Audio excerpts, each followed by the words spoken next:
Hey everybody, welcome back to the channel. It's November and fairly beautiful out actually today, which is remarkable for Minnesota. But writing's on the wall, we got snow coming, and this thing's going to have to get put away for the winter. Not a question of the car, I mean stainless and all of that's going to handle salt just fine. It's more a question of the frame, and I'm just not going to take the risk. So getting her washed up, and then she's going to go under a cover for the winter. I've got a few projects planned for that. But I thought we'd take this opportunity to discuss this last year of owning this car and the 5,000 miles that she and I have gone through, kind of first impressions of what it means to actually own this car. Here we go. Yeah, that plan wasn't gonna work. It's too nice of a day. We'll talk in the car.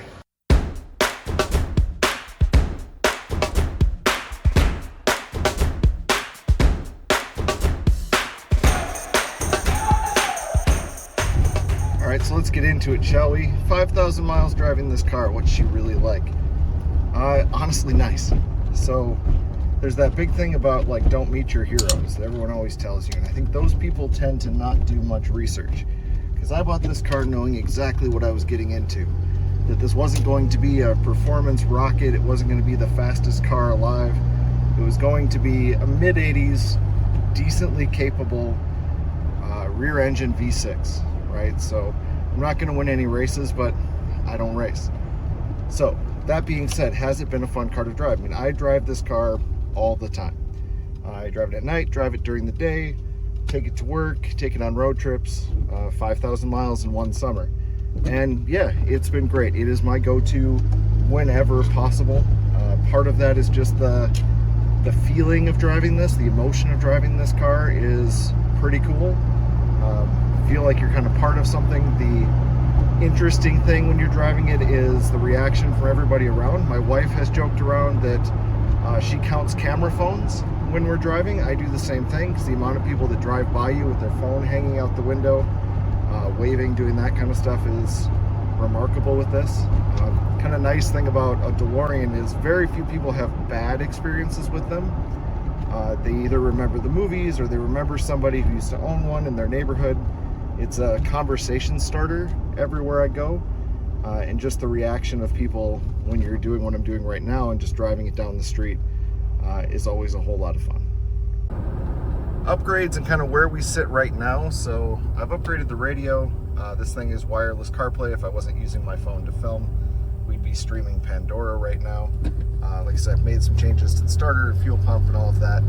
There's a few more changes to make. So you notice I've got a fuel light on right now. This car's fuel tank sender, for whatever reason, is just completely miscalibrated. So my gauge is reading close to empty, but I can tell you from experience, I have close to 7 gallons in the tank right now. Really, we're sitting at about half. So I do everything based on the odometer or when I just get sick of seeing the light on. That being said, she's getting about 17 miles to the gallon. She doesn't burn any oil. Yeah, just get in and drive. Likes 92 a whole lot better, especially if I can go non-ethanol. Doesn't care much for the ethanol blends. One of the big questions I get asked, is she slow? So, like I said, I did my research going into this. I wasn't expecting a performance car. Is this car fast? No. Is it slow? Also no. It's capable.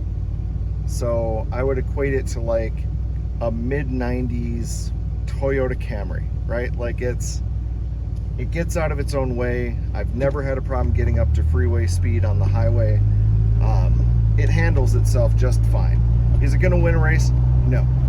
But again, didn't buy it for that. Other questions, is it small? Well, yeah, I mean, anyone who's seen this car, it's tiny, right? Like, I have pictures of it that I'll probably drop here in the video of it compared to anything else. And it's little. It's wide, but it's little.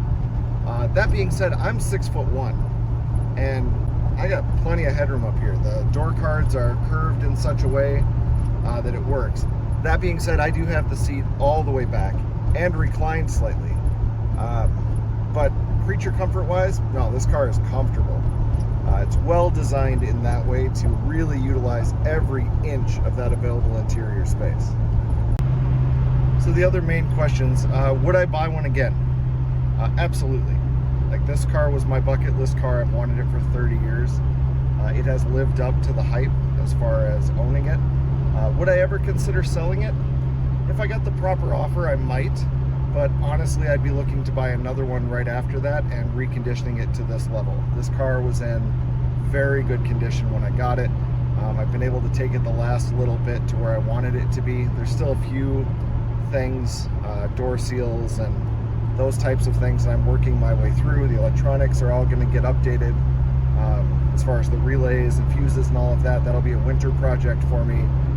This power window right here goes down just fine, but doesn't want to come all the way back up. It goes about 3/4 of the way, and then you really have to get out of the car and kind of grab it and pull it up the rest of the way. I know why. It's the actuator is broken on the inside. I have a new piece for it, but I've been told that that repair is horrifying. There will be a video of me attempting it this winter as well, but you know, basic stuff. I'd like to update the stereo a little bit more. I have speakers in the rear deck that I installed. I'd like to fix the ones on the dash. There's a few things like cracks in the dashboard that I'll get to. I have some ideas of kind of customizations I'd like to do in here, but not a lot, honestly. I'm going to keep her pretty pure and pretty original to what she was intended to be. Well, called it about a day after I filmed that last section. It started snowing and they sprayed salt all over the road. So this will be your home for a little bit here in the garage. Cover's mostly on. I did mention it earlier in the video, but for those of you interested, don't mind like and subscribe on the channel. I will be posting a bunch of stuff that we'll be doing this winter to this car. Just because I can't drive it doesn't mean I can't work on it.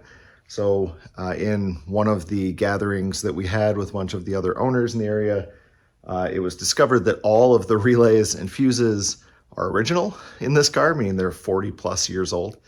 So that's not a good situation. One of them, the fan fail relay failed and lit on fire in the car while I was driving a couple months ago.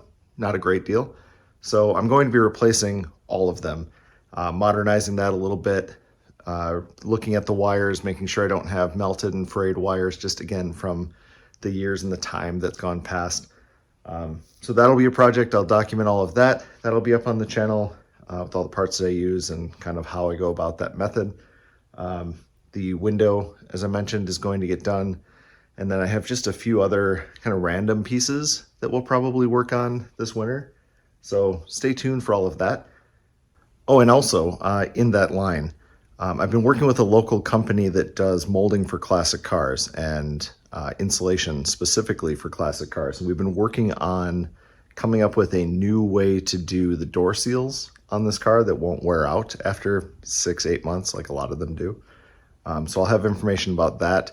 We've gone through 5 different attempts at a shape and a product. We're getting closer. We're not quite there yet. I have their newest attempt sitting in a box kind of over my right shoulder here. So as I get a little bit further into that, I've been videoing along the way, so I'll take you through the entire ideation process and what we're doing with it, how that ended up working out.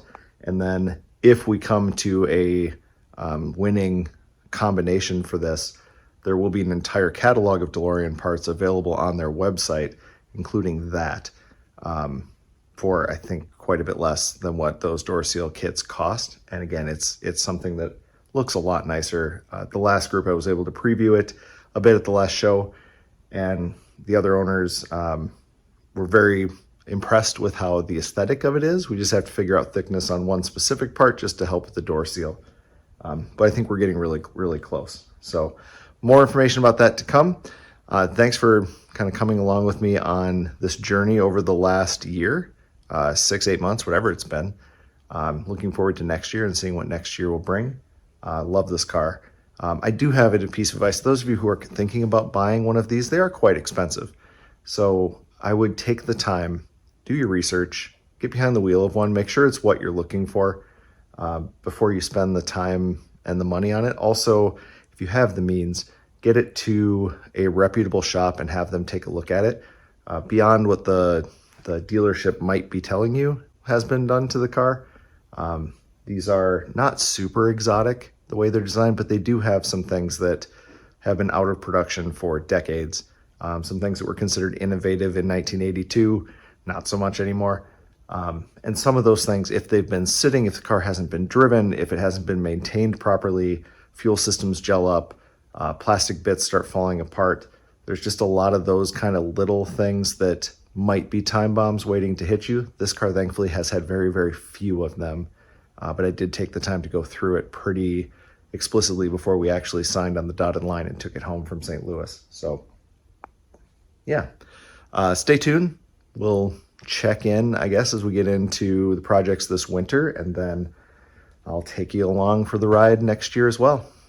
Till then, take care, stay safe, catch you on the next one. Oh, this being the end of a DIY dad video, I owe you a dad joke. I almost forgot. So in all of the Back to the Future movies, why did Doc Brown never once consider just cloning himself? That would create a paradox. All right, take care.